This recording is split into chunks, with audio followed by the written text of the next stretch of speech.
Listener warning, E gets very negative very quickly.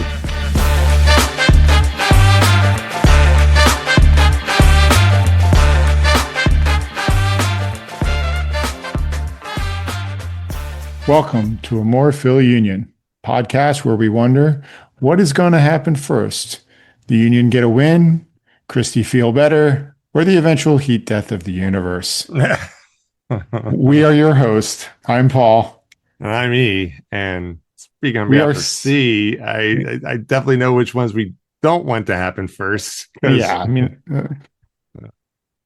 C Yeah. unfortunately is feeling ill this week, so Yep. she was unable to join us. So once again, we are, AMPU neat because we are Neat. C-less. We're C-less. Exactly. And so apologies to everyone for this episode. So you'll notice there'll be a noticeable decline in quality. but thanks for listening anyway. Yeah. We do appreciate it. But we are working to rectify the situation as quickly as possible. We do appreciate your business. Your phone call is very important to us. Anyway, But please feel free to reach out on our socials and hit us up on our pod at amorephillyunion and let C know that you wish her well and hope she gets better soon. Yeah, there you go. Yeah, she'll dig that. It'll honestly make her day. So Yeah. Go ahead. You can get us More Philly Union at all the socials. Yeah. All right, so let's dive into some union news. That was going to be my intro. The guttural, painful sounds because I don't even know what to say anymore.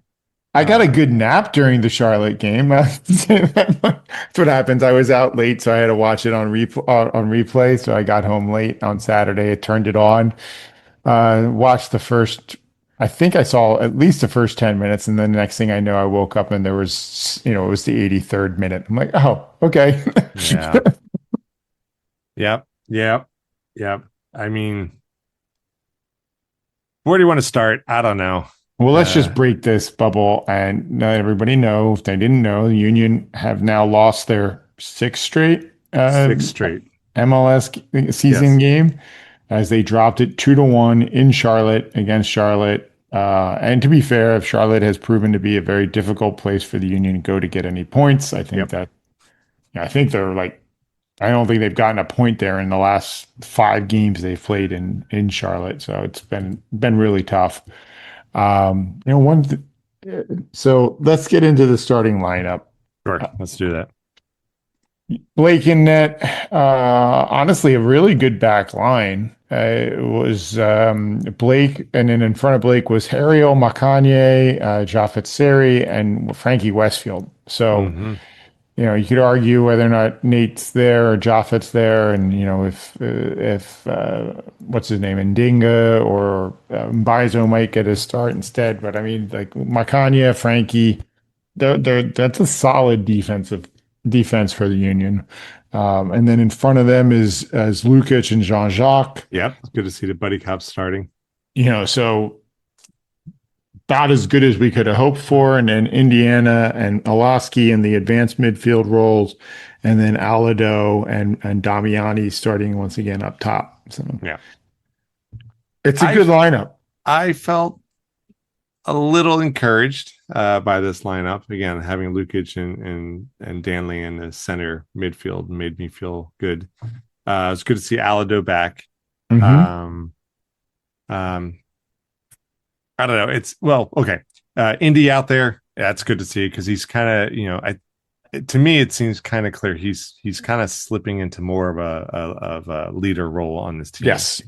Bluesky too. For all the stuff that's not happening for the Union, I still Bluesky, I feel good when he's out there. I feel like it's just a matter of time. Like he's gonna find those opportunities and those goals. I don't know why. I don't know why I should have any confidence in anything, but I do have confidence in Bluesky. Damiani, I feel like we're right back to the how many millions of dollars per goal conversation. Again, I want to see him start racking up those goals. I want to see him, just take the lead. But yeah, I feel like we're how many millions per goal, and is this worth it? Well, before we get into the woes of the attack, let's talk a little bit Let's on talk about the defense here, woes about the defense. which is surprising because, like I said, this seems like a top-notch defense from the Union. And Harriel, Makanya, Blake, Westfield, they all played together last year. I mean, obviously, Jafet Esseri is new, Yeah. but that's one of the four on the back, in that back grouping there, and with Lukic and Jean-Jacques in front of them, like this. Other than having Glesnes in there, essentially that's the same starting lineup as we had last year, just with Glesnes swapped out for Siri. And yeah, I get it. It was raining, and then it turned into a real downpour before the Union gave up a goal in the 30th minute. But like they gave up 2 goals in this game. Like we are now 6 games into the season, and we do not have a shutout. No. And I'm trying to figure how many goals do we even have? It's like 3. I don't know. It's for me, the midfield felt solid. It felt veteran status, right? It felt very, tried and true. And I was happy with it. I am not sold on this defense. Harriel, fantastic. Westfield, he's hustling. And again, I'm not saying that the players aren't trying, that they're not putting forth their best effort, but Seri is still, I think, finding his place, and Makanya he just makes me nervous. He makes mistakes. He does some foolish things. He didn't get a yellow card in this game, so that's good. I think he's got room to grow. I think he's going to do it. But to me, these are 2 different levels between having Glesnes and Wagner back there, and Makanya and Seri. Yeah. So you asked the question, how many goals have they scored? They've scored 4 goals so far this season. Okay.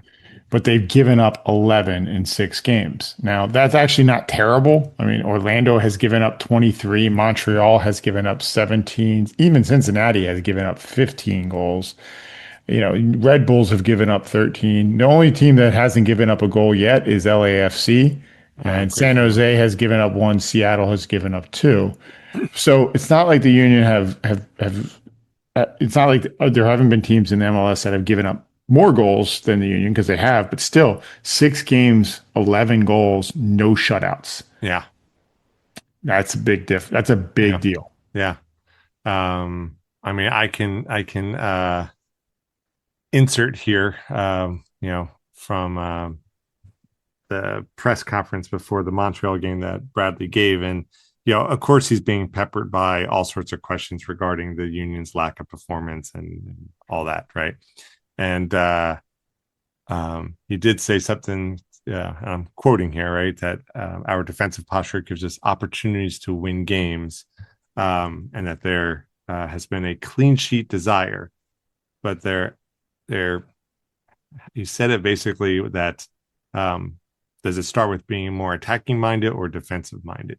And he said they're focusing on doing both. But I don't know. I think right now that this defense, I don't know. We got to shore up this defense. Blake he had at least one Blake-esque save during the and I did rewatch the game. I mean, be clear. Once I woke up the next day, I ended up rewatching the game. But yes, go ahead. But I don't know. It's just. So I'd rather Blake be bored and not have to make any Blake-esque saves. I mean, that should be the goal of the entire team, is to make Andre Blake's life as boring as possible. Yep. That's their goal.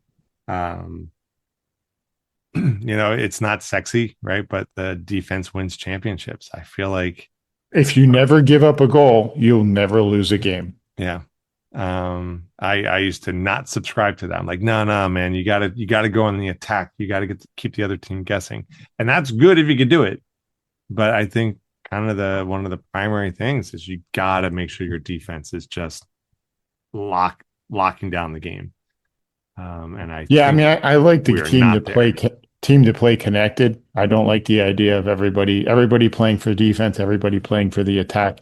There's got to be a balance, and there's Yes. got to be a flow in the game.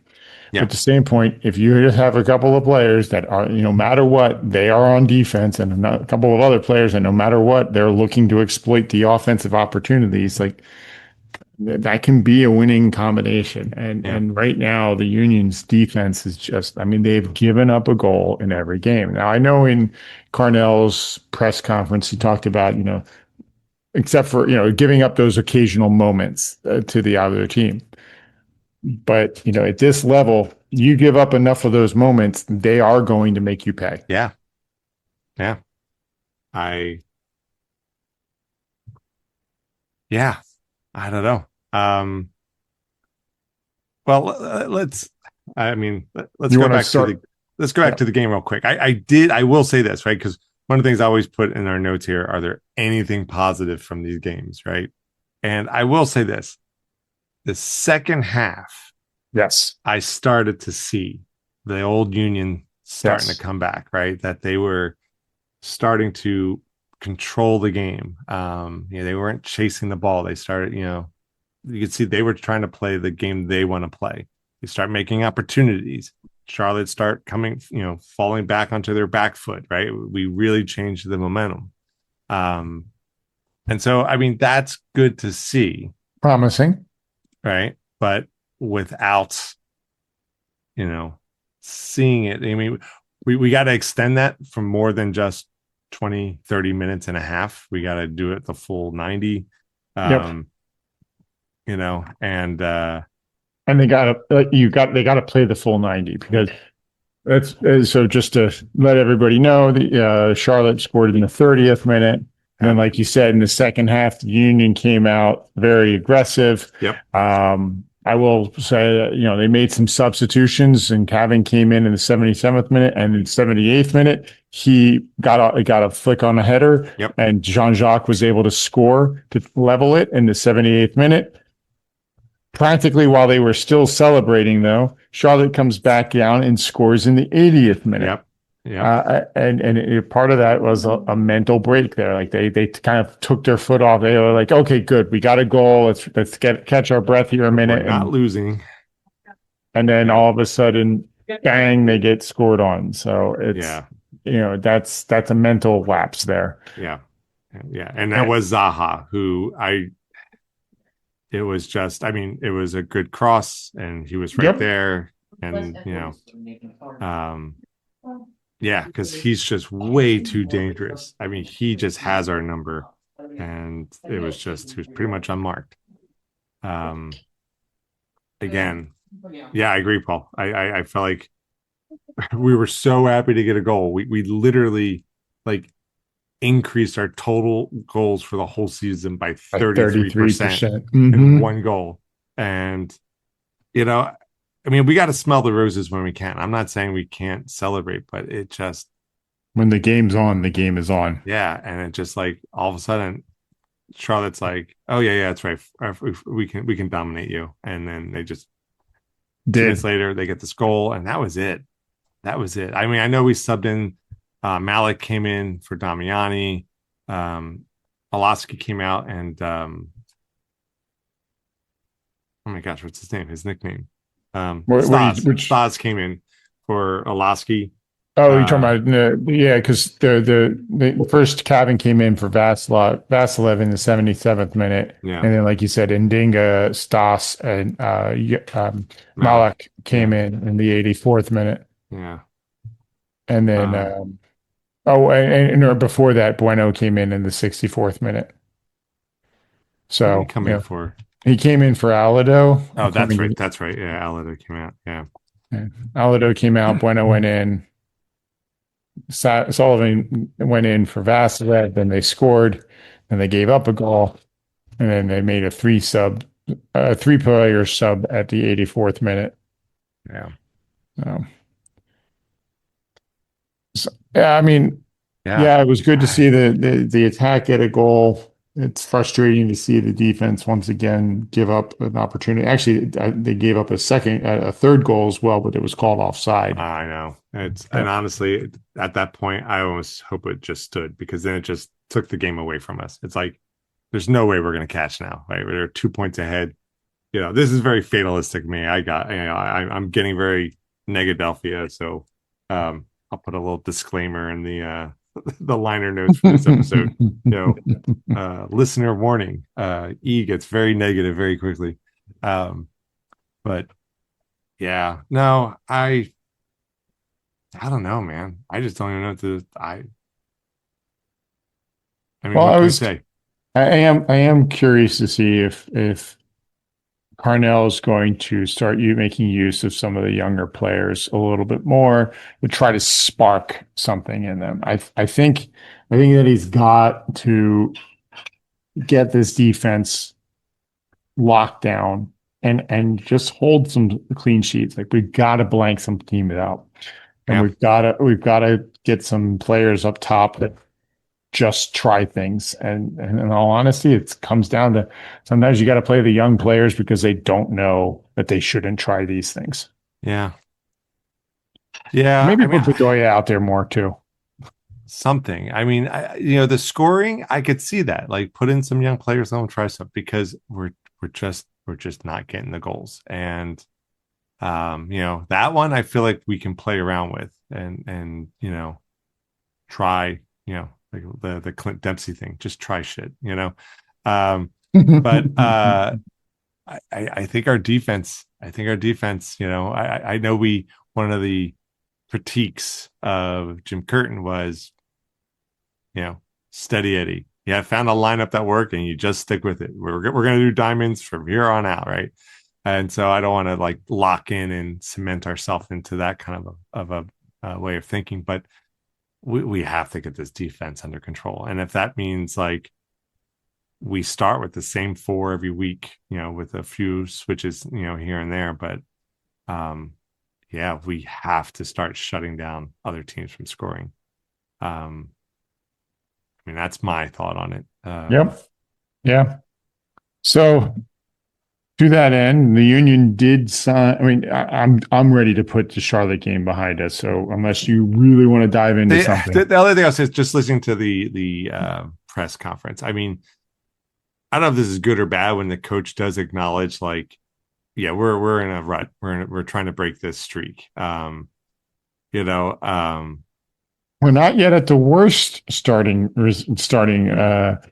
record that any MLS team has ever had, but we're only 3 games away from matching it. So let's try not to do that. Yeah. But it does feel like the thinking from Carnell is that, I mean, I don't know if it's good to recognize that you're in a rut, that you're in. He called it, like, use the word phase a lot. That they're in a phase right now, because then that implies that you're in something, and then that it has its own timeline before you get out of it. And that's not true, right? There's you no get out of it guarantee. as soon as you can pull yourself out of it, but just how the hell do you pull yourself out of this? So yeah, I it's not what you want to hear from, after the season we had last year, to hear Carnell talking about, like, we're trying to get, like, the team back, back into a winning form, trying to all this stuff. It's like, yeah, man, come on, figure it out fast, because we got a season to kind of haul our way back up. It is kind of an interesting comment from him. I mean, I don't remember exactly what he said, but it would have been nicer if he just come out. It would have felt more like he had a plan if he said, yeah, we're going to change up a couple of things. We're going to give some players starts that we don't, we're going to simplify certain patterns of play. And we're going to try that out this week against Montreal to see if that helps us get back on the right foot. Yeah. Instead of saying, yeah, we're looking into things. Yeah. I mean, he did stress, like, what was one line he said, like, no one scores a goal alone, right? It's this team effort. And I do subscribe to that.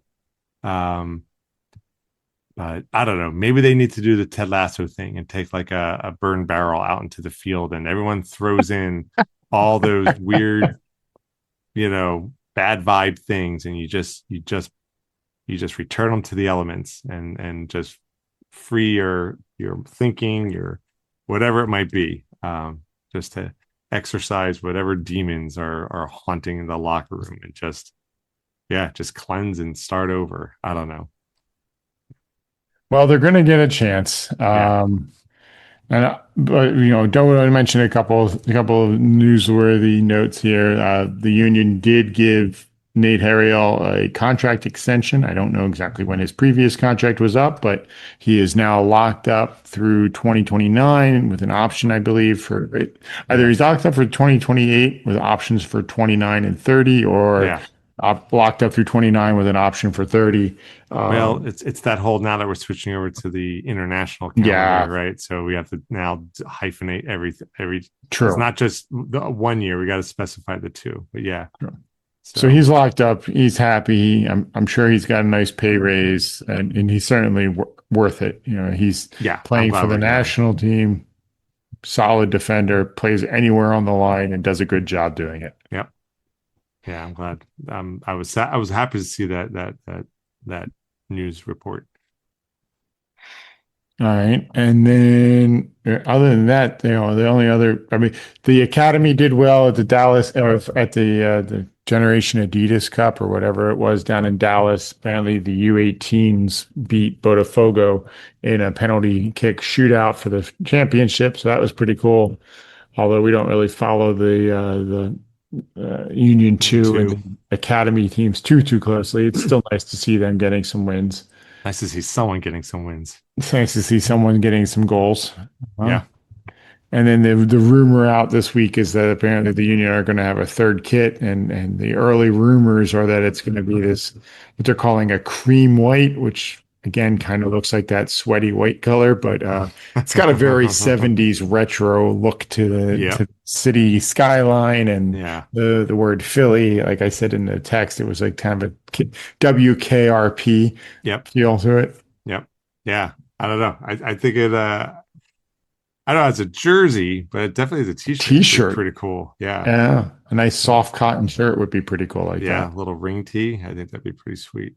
Absolutely. Yeah. And I said aesthetically, a Chaos Engine mug would just go perfectly with it. So sure to check out our shop. Get the complete look.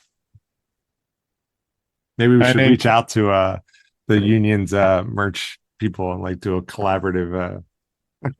That would be awesome. Yeah. Yeah. They'd be like, don't steal our thunder. Yeah.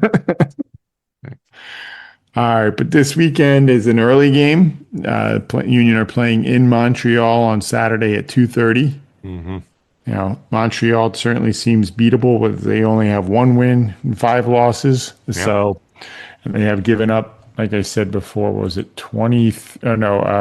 Montreal has given up 17 goals, but scored 7. Yeah. So we actually have a better goal differential than Montreal so far this season. Yeah. So maybe the Union have this will be a good one to break the streak on. Not banking on it, but if I had to put money down, I would hope for it. Heck, at this point, I'd take a 0-0 draw just to get out of the doldrums that we're in. I honestly don't know what's worse, getting a 0-0 draw or any draw, or losing. I mean, obviously I'll take the draw, but we just got to win. And I, as negative as I've been feeling and expressing tonight on the podcast, I am slightly hopeful about this game.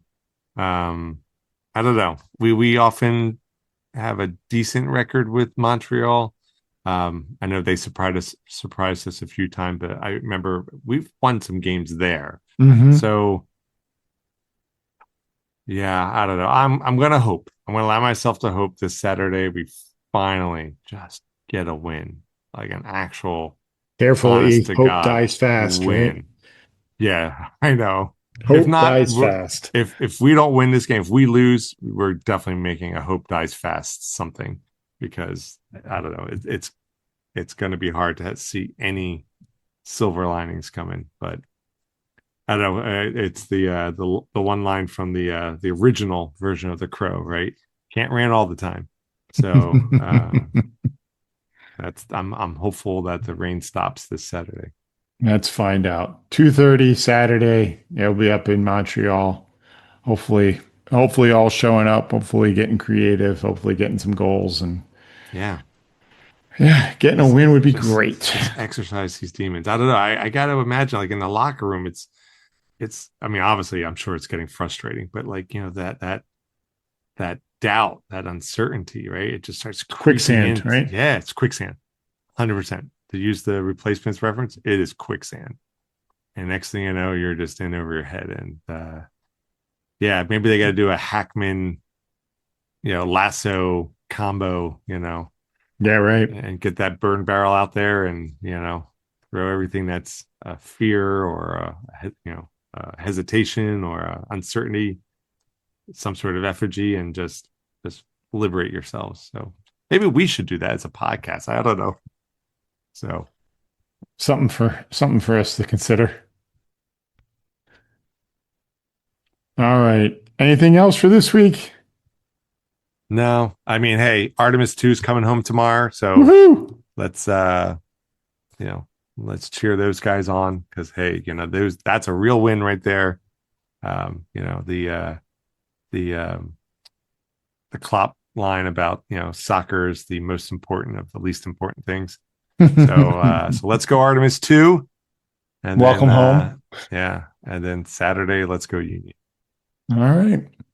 And if you'd like to reach out to us about the Union or just reach out to C to wish her, speedy recovery, you can find us at our website, amorephillyunion.com.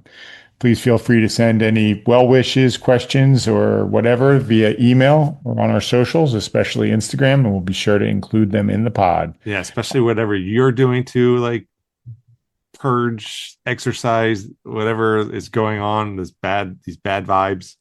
I'll take it. So share some pictures, send some messages, whatever you're doing. Should we mix up a picture of Kai Tais? I don't know. Maybe that'll help. Maybe. Yeah. But feel free to email us at pod@amorephillyunion.com. On Instagram, YouTube, Threads, and Bluesky, we are amorephillyunion. If you're looking for something to shake up what you're listening to, you can check out our eclectic Spotify playlist, the soundtrack to Amorephillyunion, and you find it in there. If you would like to pick up some Amorephillyunion swag, check out our online store. You can find it in our link tree and go visit that. Don't forget to download and subscribe to our podcast wherever you get yours. And while you're at it, go show some love for one of our favorite forces for good in the world, the Philadelphia Union Foundation. Mm-hmm. Check them out at philadelphiaunionfoundation.org. Thanks everyone for tuning in for a C-less, but hopefully, entertaining episode of AMPU. We are your hosts. I'm Paul. I'm E. And if C was here, she'd be rolling her eyes. But, so on behalf of C, go Union! Get better, C.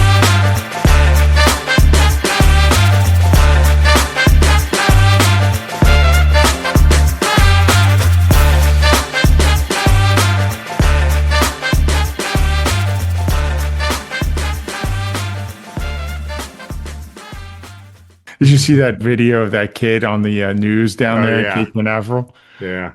We're going to the effing moon! Yeah, there we go, man. That's got to be on a t-shirt.